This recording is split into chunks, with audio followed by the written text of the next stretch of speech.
Welcome everyone, and as I walk up, you can see I'm not wearing the usual shoes, which many of you are wearing. I'm wearing boots, I'm ready to ride the horses. Unfortunately, we have seen the stage is a little bit too small to bring all my horses with me. And I'm happy to take you through a very interesting subject today, that is leadership with horses. I'm sure all of you have seen horses in your life, but today you will learn that they have some unique skills, and we will find out if you have some unicorn skills and unicorn strength inside of you. But before we get started, I have a question for all of you. What was your dream job when you were a child? I want you to lean over to the person who is sitting next to you and tell them, what was your dream job when you were 8, 9, 10 years old? What profession did you want to take up? What job did you have in mind? Please share it with your neighbor sitting next to you. Maybe some astronauts, maybe some scientists. Go on, share what was your dream profession as a child. Maybe something totally different. Okay, for all the persons who are sitting next to you, I want you to remember, what did your neighbor just tell you? And if they have not told you yet, please give them a little kick, okay? So ask them, what was their dream profession? Okay? So, then, let's get started. In history, you have seen a lot of the successful leaders relying on the horses, and actually they have become successful along with the horses, and they have taken the strength of the horse with them. You have Maharana Pratap, Shivaji, and many other leaders who are always pictured with a horse. So horses were very important in history, and they have literally carried us to the point where we are now. And now we have put all this horsepower into our cars and into our machineries, so we don't need horses for transportation anymore. But I am very sure we can still use horses and learn a lot of different things from horses. Which brings me to the nature of horses. So by nature, horses are flight animals. They would run away from everything which scares them or which can cost their life. Imagine a tiger hiding in the bush somewhere far away. The horses need to pick up on the danger very fast and then run very fast in order to survive. But they also live together in a herd of maybe 20, 30 horses. You still find it in the US that there are a lot of wild horses, and they have a hierarchy which is similar to an organization, where if you're joining the organization new, you are at the bottom of the hierarchy. Once you establish yourself and you establish your power and your experience and your knowledge, you might grow up in the hierarchy. And like in many of the animal kingdoms, you always have an alpha. And who is the alpha of the horse's herd? Anybody knows? The alpha of a horse's herd is usually the oldest female one.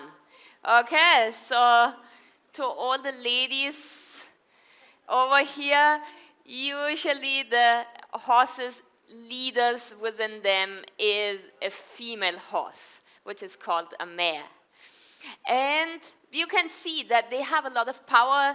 They are large animals. They weigh about 500 kgs, and they have a heart which is about 5 times bigger than our heart. And that's what we are going to use also in our training.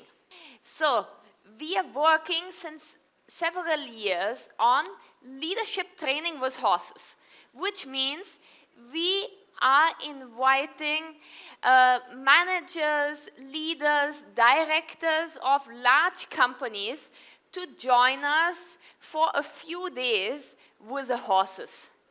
And these horses are teaching the leaders how to be better at their work and how to perform better. And we have done that with about 5,000 managers all across India and even in different countries in Asia. And we have seen a huge impact. It's an experiential learning. So when you read through a book or a paper with many hundred pages, you might not remember much. And even whatever you remember is in your head. To put it from your head into action or onto a machine and actually implement your knowledge and bring your knowledge to life, that's what you need experience for. And that's why it's much easier to learn with experience and by doing things with your own hands, and sometimes also getting your feet a little bit dirty, and that makes this training very unique. So unfortunately, I couldn't bring my horses today, but I will share with you 3 things which are the lessons from the horse's mouth. And I want to know, who is your role model? Before we get into the lesson number 1, I want to know, do you have a role model? Do you have a hero? Maybe on your screensaver, maybe in your room you have a picture. Everybody has some heroes? Yeah? Okay, let's get ready. I want on 3, all of you shout out as loud as you can, who is your hero? Okay, 1. I'll give you the 3, okay? 1, 2, 3. Let's go. Yourself. Thank you, doctor. Thank you. Okay, but that was not very loud, okay? Come on. We can do that better, right? Okay. Let's all get up for that. Can we all get up, please? Let's all get up. And while you are getting up, please think, who is your hero? Who is your role model? Okay, on 3, let's go. 1, 2, 3, let's go. Okay, that was already quite good. I heard Ratan Tata, thank you very much. So, I'm sure we get a lot of different heroes over here. And it is very important to have a role model, because sometimes we like to embrace their same ideology. Sometimes we like to follow the same habits, the same education, and we get inspired to get on a similar path. And it's similar with horses. Horses follow leaders, and they follow a role model. But now it's time that you are actually stepping into action and that you are the role model for others. So it is very important that we lead by example and that we take the first step and we take the action. I see that very often, that at the beginning of our training, people come and they go very close to the horse and they whisper in their ears and they say, "Come on, don't embarrass me in front of the others. We need to perform now. Can you please follow what I'm saying?" And then the horse stands there and he doesn't do anything else. And that person also stands there and nothing is happening. And I'm sure that happens even in your teams and in your projects, that sometimes everybody sits there and is waiting for the others to move, right? But leaders, you will always see they are the first ones to take the step. They are the first ones to take the initiative. And then you can even convince a horse with 500 kgs to follow into your footpath. So it is very important that you take action first and that you are a role model for others. And it's also about EQ. Everybody knows what is EQ? Emotional quotient. Awesome.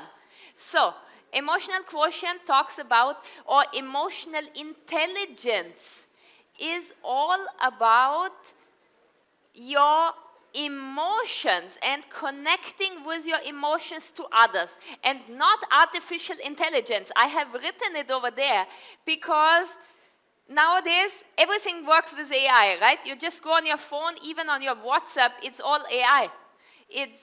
AI is going to take over the world, and it has partly already taken over the world, and I'm sure you are also working on several projects with AI. But what separates us from AI is that heart inside here. And with that heart, we can also learn from the horses how we can work with our emotions, because horses can sense your emotions.